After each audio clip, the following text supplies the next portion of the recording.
ഷെരീഫ് മണ്ണാർക്കാടിനെതിരെ ആഞ്ഞടിക്കുകയാണ് സാജിദ സാജി. കൂട്ടത്തിൽ ഡാഷ് എന്നൊരു വാക്കും കൂടി പ്രയോഗം ചെയ്തിട്ടുണ്ട് സാജിദ സാജി. എന്താണ് ഇപ്പോൾ സാജിദ സാജിയും ഷെരീഫ് മണ്ണാർക്കാടിനും തമ്മിൽ നടക്കുന്ന ആ ഒരു യുദ്ധം? ഇതിനെ കുറിച്ചിട്ട് ആണുങ്ങൾ പറയണില്ലല്ലോ.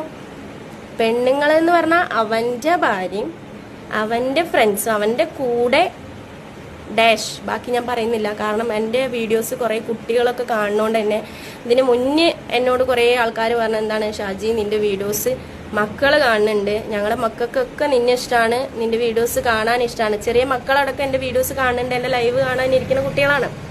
അപ്പം ഞാൻ അതുകൊണ്ട് തെറിയൊന്നും ഇപ്പം ഞാൻ പറയുന്നില്ല ഷെരീഫെ. എനിക്ക് ഷെരീഫിനോടൊരു റിക്വസ്റ്റ് എന്താണെന്ന് വെച്ചാൽ, എടാ സ്വന്തമായിട്ട് വീഡിയോ ഇടടാ. നിനക്കിപ്പോൾ അത്യാവശ്യം എന്നെയൊക്കെ പിഴിഞ്ഞ് പച്ചിറച്ചി തിന്നിട്ട് നല്ല അക്കൗണ്ട് ഒരു 80 ചില്ലറ ആയിട്ടുണ്ടല്ലോ. അപ്പോൾ അത്യാവശ്യം നല്ല വീഡിയോസുകൾ ഇട്ടിട്ട് നിനക്ക് ഭാര്യനെ, നിന്റെ ഉമ്മാനെ, മക്കളിനെ, ബാക്കിയുള്ളവരെ കൊണ്ടുവരണ്ട.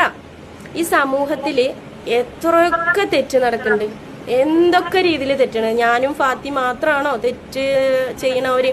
പിന്നെ ഞാനും ഫാത്തിയും തമ്മിലുള്ള സംഭവം, എനിക്ക് ഫാത്തിനെ അറിയണ തന്നെ അവൻ്റെ ഭാര്യ മുഖേനടാ.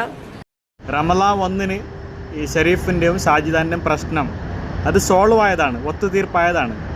അതിൻ്റെ ശേഷം പിന്നെയും സാജിദയാണ് ഇത് തുടക്കിക്കൊണ്ട് വന്നത്. ഫാത്തിയുടെ കാര്യം പറഞ്ഞിട്ടാണ് ഇത് ഇഷ്യൂ നടക്കുന്നുള്ളത്. സോഷ്യൽ മീഡിയയിൽ ഇപ്പോൾ ഷെരീഫ് മണ്ണാർക്കാടും സാജിദയുടെ തമ്മിൽ വാക്തർക്കം രൂക്ഷമാവുകയാണ്, കത്തുകയാണ്. എനിക്ക് സാജിയോട് പറയാനുള്ളത്, സാജിദ ക്രീമൊക്കെ ബിസിനസ് ചെയ്ത് മുന്നോട്ട് പോയിക്കൂടെ? എന്തിനാണ് ഷെരീഫ് മണ്ണാർക്കാടിനെ ഇങ്ങനെയൊക്കെ പറയുന്നത്? അത് ശരിയല്ല.